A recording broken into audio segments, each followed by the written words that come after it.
আমাদের মিছিল। কবি আল মাহমুদ। আমাদের এই মিছিল নিকট অতীত থেকে অনন্তকালের দিকে। আমরা বদর থেকে উহুদ হয়ে এখানে শত সংঘাতের মধ্যে শিবিরে এসে দাঁড়িয়েছি। কে প্রশ্ন করে আমরা কোথায় যাব? আমরা তো বলেছি আমাদের যাত্রা অনন্তকালের। উদয় অস্তের ক্লান্তি আমাদের কোনো দিনই বিহবল করতে পারেনি। আমাদের দেহ ক্ষত বিক্ষত, আমাদের রক্তে সবুজ হয়ে উঠেছিল মুতার প্রান্তর।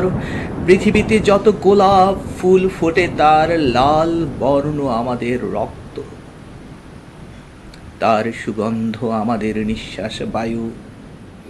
আমাদের হাতে একটি মাত্র গ্রন্থ আল কোরআন।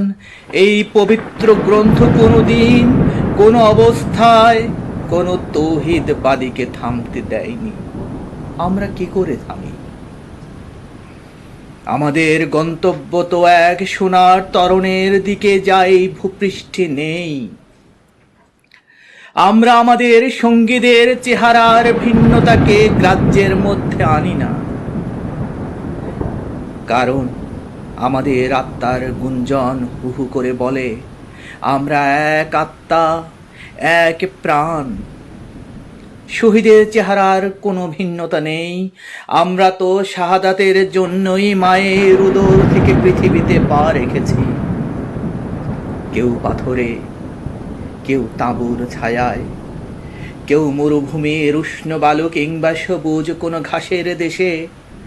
আমরা আজন্ম মিছিলেই আছি, এর আদি বা অন্ত নেই। 1500 বছর ধরে সভ্যতার উত্থান পতনে আমাদের পদশব্দ একটুও থামেনি।